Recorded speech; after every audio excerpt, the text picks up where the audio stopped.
So I just got my license like 3 weeks ago. So after 2 days of driving, yes, I just said 2 days of driving, there was a huge snowfall that happened literally after 2 days of driving. So I already got the experience of driving in the snow, which is weird because I literally just started driving and is already driving in the snow. But I was like, well, I already know how to do it, so here's my chance. I ended up already driving in the snow, but it's fine. It's a good experience. I'm just here waiting on someone to get back into the vehicle, and they're going to take some time, so I just decided on doing this video while I'm here waiting.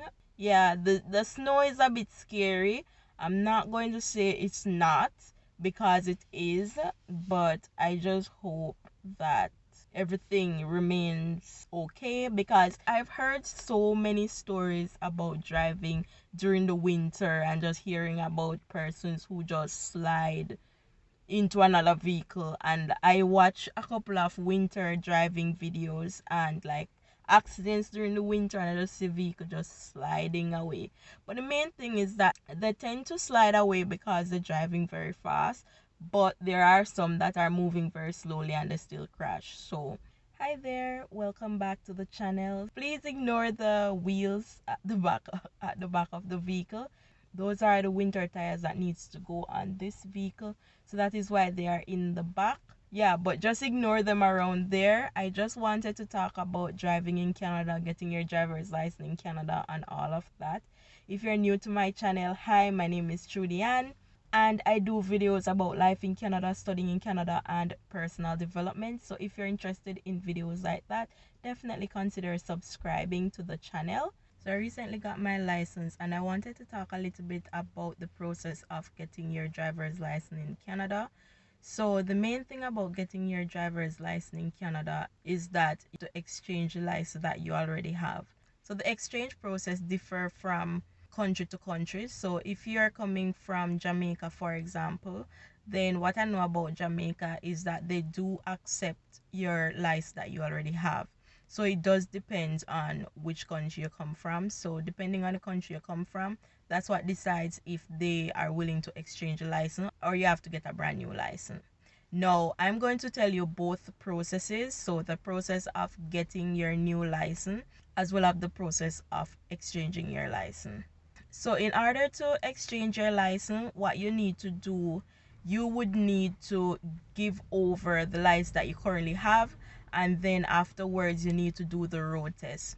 So in terms of PEI specifically, when you're trying to exchange your license in PEI, you're going to have to do a novice driving course, and that is like a 4-hour course where you learn about driving in Canada and all things driving in Canada, especially during the winter time. You know that it's different if you're driving on dry road versus driving on ice and driving on snow. So that's very different. So when you're exchanging your license in Canada, specifically PEI, you are going to have to do the novice driving course. Now, the next thing that you're going to have to do is the road test. And one of the things that I've heard about the road test is that people fail that exam all the time before you actually pass it. In terms of people who have been driving for many years, 10, 20 years, they tend to fail their road test approximately 7 times before they finally pass. And that's just average, which means persons have failed a lot more and there are persons who failed less. In terms of the driving test, that was a whole rigmarole for me. For me, I had to start from scratch to get my license. So I started with first doing the learners, getting my learner's license. And how I get that learner's license is that I had to do a test to get the learners, and that's just a written test. So in that test, you just need to know about the rules of the road and things like that, specifically in PEI. So once you know about the rules of the road, the next thing that you'll need to do is to do that written test. Once you did that test and you pass it, and just to be specific, that test is for persons who has an expired license. One, if your license is expired, you can't exchange an expired license. So that's one. Number two is for persons who are coming from countries that is not on the list of accepted license that can be exchanged, so you would have to do it from scratch. And yeah, so expired persons who are not on the list to exchange their license from a country that cannot exchange a license. And number three would be persons who have never held a license before in your entire life. So those would be the three persons. So, or let's say you have an instruction license from your home country, that would still mean you have to start from scratch. Now, the process of starting from scratch. So the first thing that you do is that written test that I just mentioned. And then after that written test, then you have to wait 1 year before you can do the road test. Because basically what they're saying is that you need to learn about how to drive in Canada for at least 1 year before you're eligible to do the road test. Now, with that, there is an exemption where you can wait for 9 months instead and then get your license after 9 months, but that would require you to go through a driving school, and that driving school costs approximately $600 to $700 Canadian to do that school.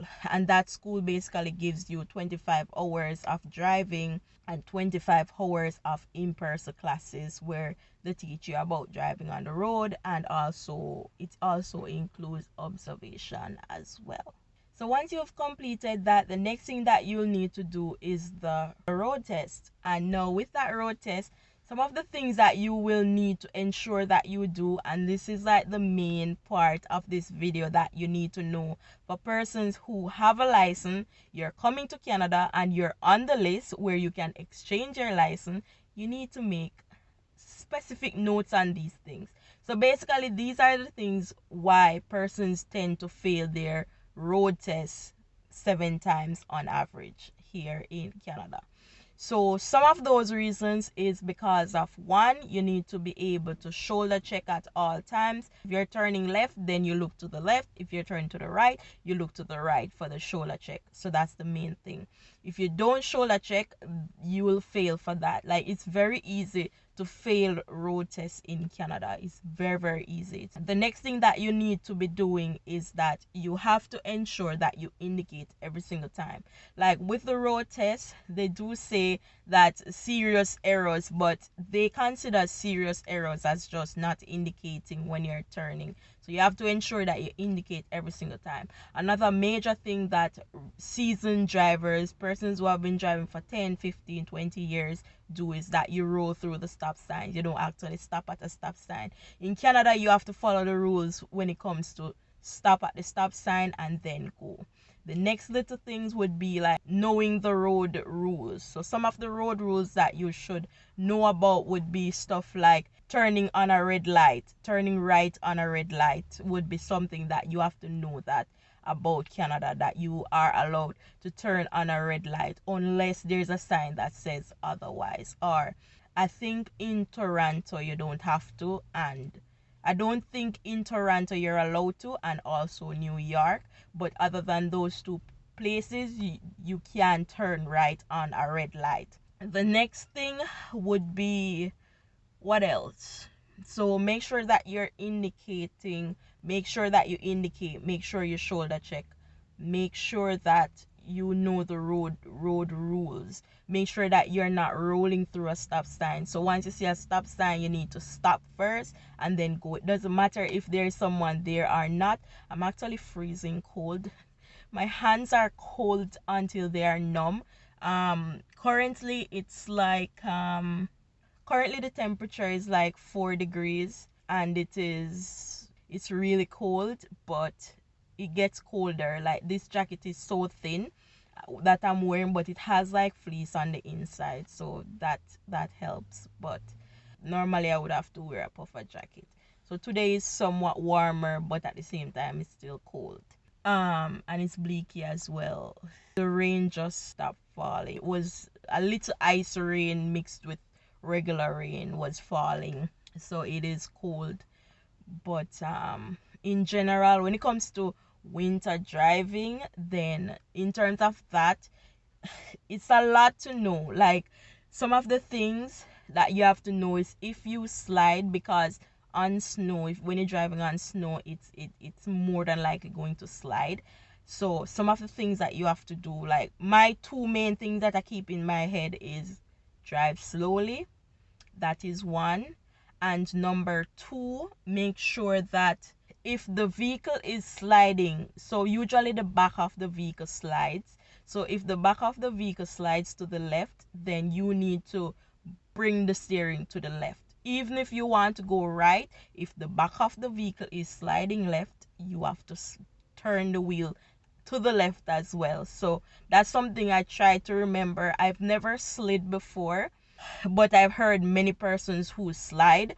For me, I just drive very slow driving, and that really helps.